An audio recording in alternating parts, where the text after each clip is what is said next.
Et je vais vous raconter une petite histoire que j'ai lue et qui m'a beaucoup touchée. Je vais vous la lire ce soir. Voilà l'histoire.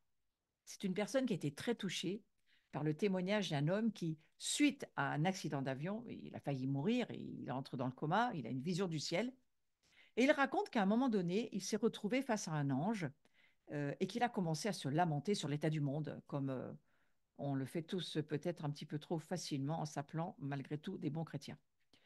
Alors, cette personne qui raconte l'histoire, il va dire à l'ange, mais pourquoi Dieu ne met-il pas un terme à tout ce qui se passe de terrible dans ce monde? Et alors, il raconte que l'ange lui a gentiment fait un geste du style calme-toi, en lui expliquant hein, que euh, d'abord, Dieu, il n'en a pas fini avec ce monde, et puis qu'ensuite, vu du ciel, c'était pas vraiment comme ça que Dieu y voyait les choses. À ses yeux, il y avait quelque chose qui importait beaucoup plus à Dieu, selon ses anges. Et l'ange va lui dire, tu sais, ça importe beaucoup plus à Dieu, et puis à nous tous, les anges aussi. Et c'était tous les actes de bonté, de gentillesse, que beaucoup manifestent chaque jour à l'égard de leurs frères et sœurs, les pauvres, à l'égard des malheureux, qui sont secourus à droite et à gauche, on va dire tout le bien hein, que certaines personnes font, dans parfois la discrétion, et toutes ces personnes qui sont aidées, les personnes âgées, voilà, tout ce monde du service, vraiment Dieu était extrêmement attentif à cela.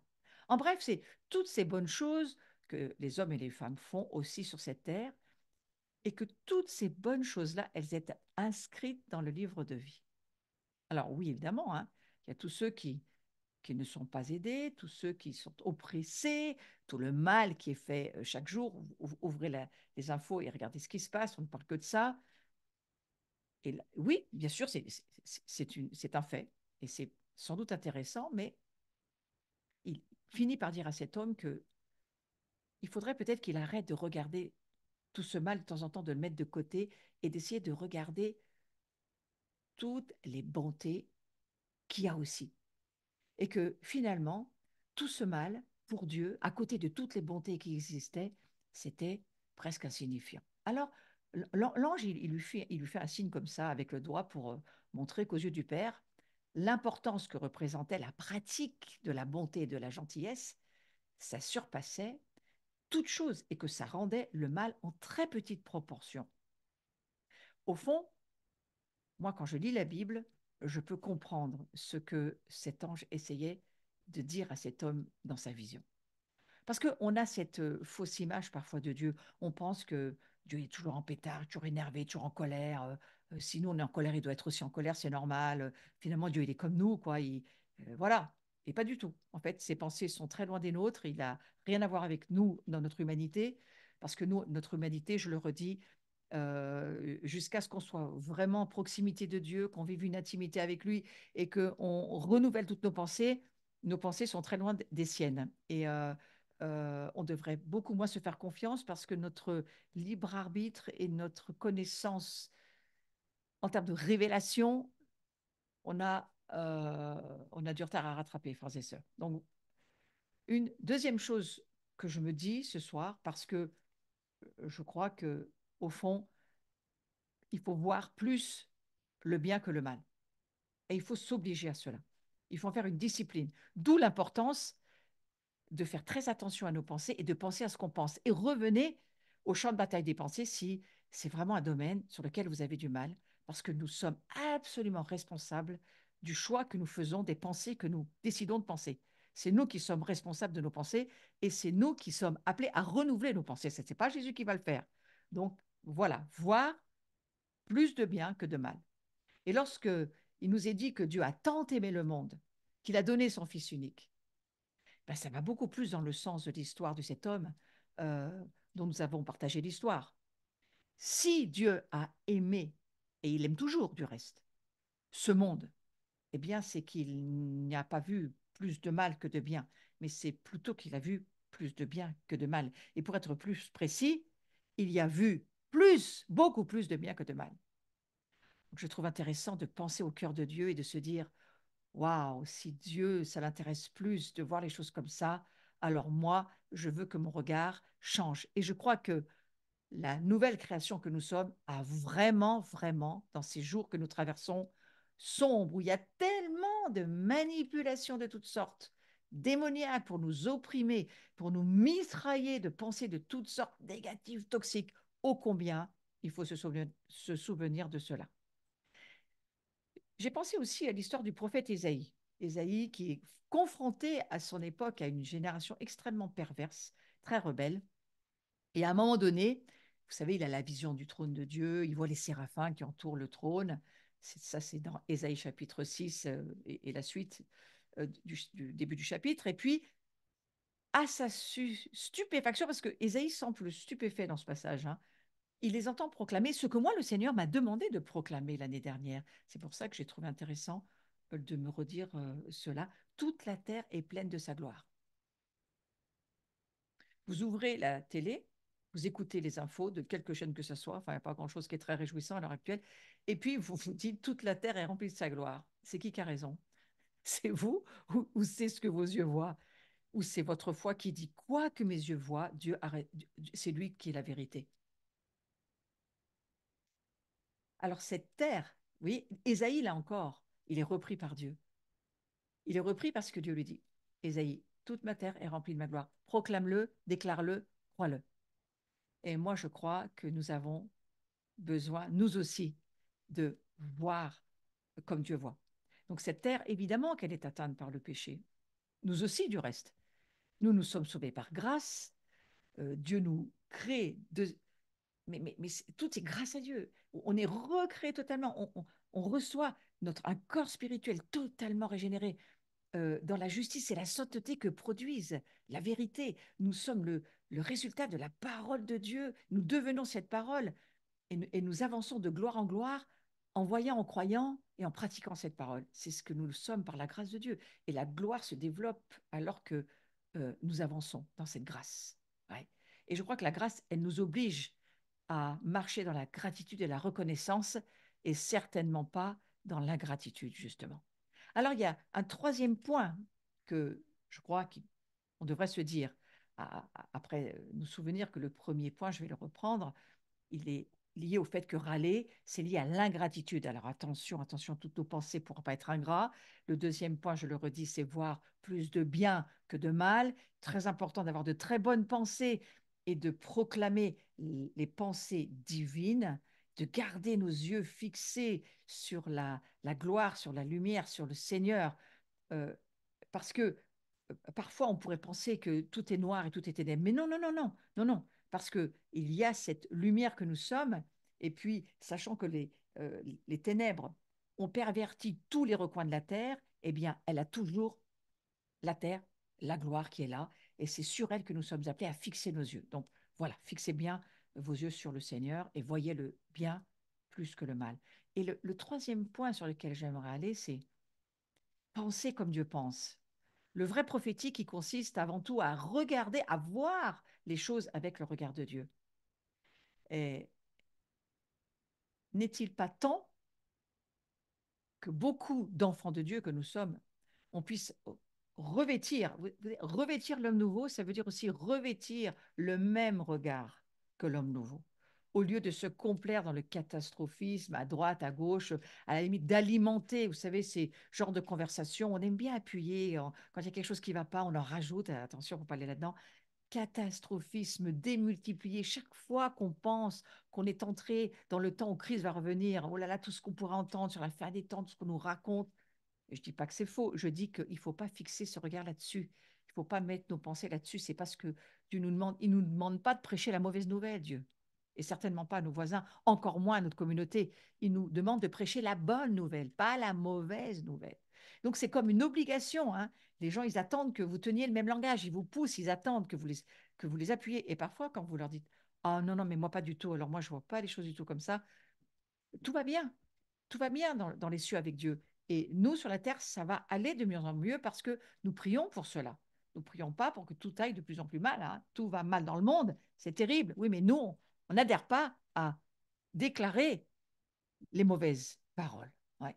Donc, ce que beaucoup de chrétiens croient être excusez-moi de le dire, mais je le crois vraiment, ce qu'ils croient être du discernement spirituel, c'est rien d'autre que le discernement de leur vieille nature. Et cette vieille nature, si nous savons dans la révélation, nous voyons notre connaissance est soumise à la révélation de Dieu et nous voyons qui nous sommes vraiment, même si nous ne sommes pas encore à l'alignement et arrivés dans la plénitude de qui nous sommes, et ça nous en sommes loin bien sûr, mais si nous savons qui nous sommes, ne laissons pas le nouvel homme ou la nouvelle femme que nous sommes aujourd'hui donner des discernements qui viennent de la vieille nature. Soyons très prudents avec cela. Parce que certains ne conçoivent la révélation ou le prophétique en termes négatifs. Hein. Dieu m'a montré ce qui ne va pas chez vous, Dieu m'a montré la maladie que vous aviez, Dieu m'a montré tout ce qui ne va pas dans l'Église, Dieu m'a montré. À croire que Dieu ne leur montre que ce qui est ténébreux. Mais ma question, ça serait la suivante. Alors Dieu ne vous a pas montré ce qui va aussi? Ouais. Qu'est-ce qui va? Qu'est-ce qui va dans votre vie? Qu'est-ce qui va autour de vous? Qu'est-ce qui va dans les cieux? Qu'est-ce qui va avec Dieu? Qu'est-ce qui va dans votre vie de tous les jours? Il y a beaucoup de choses qui ne vont pas dans le corps de Christ, bien sûr, et même qui sont inadmissibles, il faut le dire. Mais là aussi, je crois que moi, je vois en tous les cas dans le corps de Christ des gens merveilleux, des gens qui sont mais vraiment, mais qui nous embellissent, qui nous aident, qui nous amènent. Et on est dans cette semaine de l'unité. Et je crois qu'il faut s'interdire toute critique, toute forme de pensée toxique ou de jugement sur un frère, une sœur qui n'est pas comme nous, qui n'est pas de la même communauté que nous. Et alors, au contraire, on apprend peut-être une autre perspective, une autre manière de voir les choses, et puis bien, ça va nous faire grandir, ça va nous embellir. Alors, voilà, c'était une petite, petite chose que j'avais envie de nous partager ce soir pour nous dire, dans ce premier temps de cours, euh, le combat entre la chair et l'esprit, c'est à nous de le gagner. C'est pas Jésus qui va le gagner. Lui, il a déjà tout accompli.